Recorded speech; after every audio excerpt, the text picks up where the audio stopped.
మన నిజ జీవితంలో జరిగే రియల్ స్టోరీని ఈరోజు ఒకటి తెలుసుకుందాం. అతను చాయ్ అమ్మిన వాడి నుండి బిలియనీర్ వరకు ఎలా ఎదిగాడు? అతను ఎవరు తెలుసుకుందామా? మరి ఒక చిన్న పట్టణంలో మధ్యతరగతి కుటుంబంలో పుట్టిన ఒక చిన్న పిల్లవాడు. కుటుంబ పరిస్థితులు కూడా చాలా సాధారణం, కానీ అతని కలలు మాత్రం అసాధారణంగా ఉండేవి. వాళ్ళది చాలా చిన్న ఇల్లు. ఐశ్వర్యం కూడా ఆ ఇంట్లో ఏం లేదు. ఒక మధ్యతరగతి కుటుంబం, నిత్యం సర్దుబాట్లతో జీవించే ఒక జీవితం. అప్పట్లో పెద్ద కలలు కనడం అంటే ఆ కుటుంబంలో ఒక పెద్ద లగ్జరీ లాంటిది. కానీ ఇతను మాత్రం జీవితంలో ఏదో పెద్దది సాధించాలి అనే తపనతో ఉండేవాడు. చిన్నప్పటి నుండే చదువులో మేటి. ఐఐటిలో అడ్మిషన్ కూడా వచ్చింది. కానీ ఆర్థిక పరిస్థితులు అడ్డం తీశాయి. ఫీజులు కట్టే స్తోమత లేక తన పట్టణంలోనే మైసూరు విశ్వవిద్యాలయంలో ఎలక్ట్రికల్ ఇంజనీరింగ్ చదివాడు. డిగ్రీ పూర్తయిన తర్వాత టాటా కన్సల్టెన్సీ సర్వీసెస్ TCSలో ఉద్యోగం అయితే వచ్చింది. కంప్యూటర్ ప్రోగ్రామింగ్పై అపారమైన ఆసక్తి. విదేశీ ప్రాజెక్టులు కూడా చేశాడు.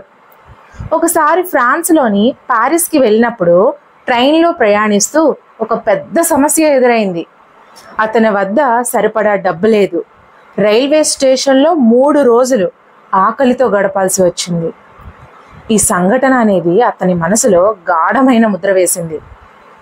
ఇలా ఇతరుల కోసం పనిచేస్తూ జీవితాన్ని వృధా చేయకూడదు, నాకంటూ సొంతంగా ఏదో ఒకటి సృష్టించుకోవాలి అని చాలా గట్టిగా నిర్ణయం తీసుకున్నాడు. 1981లో కేవలం 10,000 రూపాయల పెట్టుబడితో, అప్పట్లో 10,000 రూపాయల పెట్టుబడి అంటే ఎక్కువే అనుకోండి, కానీ తను ప్రయత్నం అయితే చేశాడు. తన భార్య ఇచ్చిన సొమ్ముతో 6 మంది స్నేహితులతో కలిసి ఇన్ఫోసిస్ ప్రారంభించారు. ప్రారంభంలో విపరీతమైన కష్టాలు. కస్టమర్లు దొరకడం లేదు, డబ్బులు తగ్గిపోవడం, ప్రాజెక్టులు ఆగిపోవడం. కానీ ఈయన ఎప్పుడూ నిస్పృహ చెందలేదు. నిజాయితీగా పనిచేస్తే విజయమే వస్తుంది అన్న నమ్మకంతో ముందుకు సాగారు. కొన్నేళ్లలోనే ఇన్ఫోసిస్ ప్రపంచంలోనే అగ్రగామి ఐటీ సంస్థల్లో ఒకటిగా ఎదిగింది. వేలాది ఉద్యోగులు, బిలియన్ల టర్నోవర్. అసలు అతను ఎవరో తెలుసా? అతనే ఇన్ఫోసిస్ వ్యవస్థాపకుడు నారాయణమూర్తి గారు. నారాయణమూర్తి గారు ఎప్పుడూ ఒకటి చెప్తూ ఉంటారు, డబ్బు సంపాదించడం కంటే గౌరవం సంపాదించడం ముఖ్యమైంది అని. నారాయణమూర్తి గారి జీవితం మనకి ఏం చెప్తుంది? చాలానే చెబుతుంది. ఎక్కడి నుంచి మీరు వచ్చారనేది ముఖ్యం కాదు, మీరు ఎక్కడికి వెళ్ళాలి అని నిర్ణయించుకుంటారో అదే మీ జీవితంలో ముఖ్యం. నిజాయితీ, క్రమశిక్షణ, ఓర్పు ఇవి ఉంటే ఎవరైనా సరే విజయాన్ని తప్పక సాధించగలరు.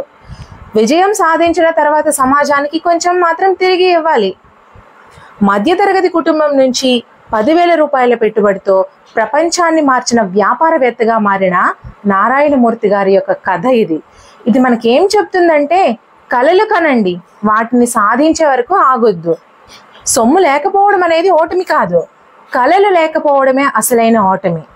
కేవలం 10,000 రూపాయలతో మొదలైన కళ ఈరోజు బిలియన్ల విలువ కలిగిన సంస్థగా మారింది.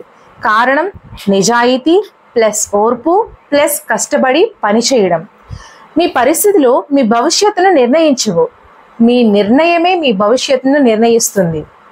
పని చేయడం ద్వారా డబ్బు సంపాదించవచ్చు, కానీ నిజాయితీ ద్వారా గౌరవం సంపాదించాలి. మధ్యతరగతి కలవాడు ప్రపంచాన్ని మార్చే వ్యాపారవేత్తగా మారగలడని నారాయణమూర్తి గారి జీవితమే ఒక సాక్ష్యంగా నిలుస్తుంది. ఓర్పు ఉన్నవాడు ఆలస్యంగా గెలుస్తాడు, కానీ గెలుపు అతనిది ఖచ్చితంగా వస్తుంది. మనం ఈరోజు ఈ రియల్ స్టోరీ ద్వారా నేర్చుకునేది చాలా వరకు నేర్చుకున్నాం.